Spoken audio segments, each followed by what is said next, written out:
Gratitude in the shadows. When I am sad or upset about my life or I feel pity for myself, I start my shift in the ICU and understand that my life is just fine. I can breathe, I can eat, I am alive. I remind myself of this each time I walk through the double doors and that wave of antiseptic, cold air hits my face. But tonight, something feels different. The halls seem quieter, too quiet. The monitors blink as usual, the ventilators hum, but there's an unnatural stillness, like the hospital is holding its breath. I start my night in room 8. The patient coded earlier today, but we managed to bring her back. Now she lies there unconscious, barely tethered to this world.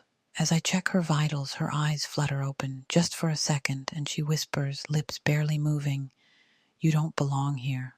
I freeze. "Excuse me?"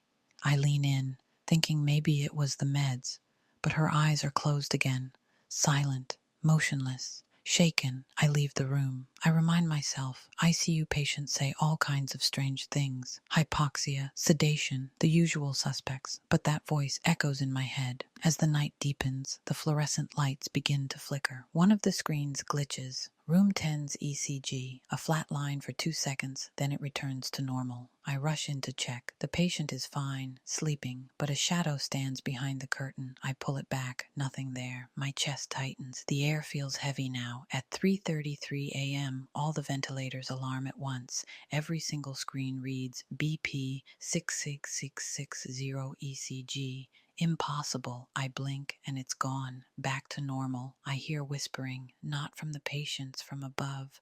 I look up. There's nothing on the ceiling, just panels and vents. But in that moment, I realize something.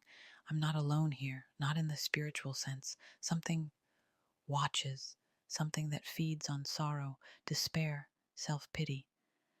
I remember what the woman whispered. You don't belong here.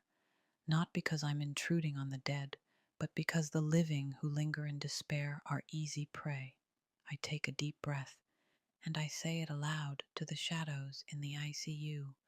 I'm grateful, I'm alive. The flickering stops, and I swear I hear a disappointed sigh.